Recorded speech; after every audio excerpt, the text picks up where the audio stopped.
ফুচকা খেয়ে দেন স্যার, আপনার মেয়ের ফুচকা খাওয়ান, সে খুব খুশি হবে। এই স্টুপিড বাচ্চা মেয়ে মানে এই যে আপনার খুকি, ছোট মানুষ ফুচকা খুব পছন্দ করবে, দিব মামনি? তোর কতবার বলছি তুমি যখন বের হবা শাড়িটা করে বের হবা, তুমি বড় লাগবে দেখতে। টেনশন করে বেরিয়েছো, দেখতে খুকি লাগতেছে, মানুষ বিশ্বাসই করে ধরে গার্লফ্রেন্ড। চলো তোমার শাড়ি কিনে দেবো এখন, এক শাড়ি কিনে দেবো। আপনার গার্লফ্রেন্ড? ও স্যার, আপনাদের জুটি তো পৃথিবীর শ্রেষ্ঠ জুটি, খুব সুন্দর বানাইছে। ফুচকা খাই? আমি ফুচকা খাবো না তোমার দোকানে, অন্য দোকানে ফুচকা খাবো, তোমার দোকানে ফুচকা খাবো না। চলো ম্যাডাম আপনাকে দিই। চলো, এত করে যেটা বলতেছে খাই। আমি বলছি না অন্য দোকানে ফুচকা তোমাকে খাবো বাবু, এই দোকানে ফুচকা না। চলো স্যার স্যার স্যার স্যার দিই স্যার, ওই যে ম্যাডাম খাইয়ে দিস। অনেক মজার ফুচকা স্যার, মানে বেঁচে সারতে পারতেছি না দোকানে, কাস্টমারের লাইন লেগে যায়। আপনারা আসছেন, আপনাদের লাখটা ভালো করে লোকজন নাই। বাবু অনেক মজা। মজা হবে মানে? ফুচকা কত মজা। এই যে ম্যাডাম নেন।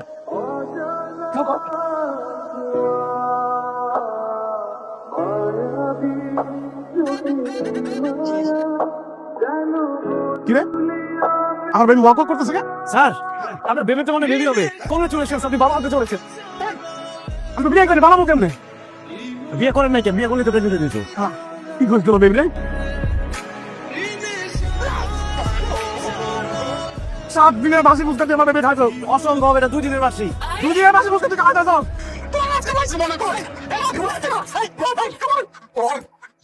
এই বাংলার পরে খাইছি। এই আপনার মুখে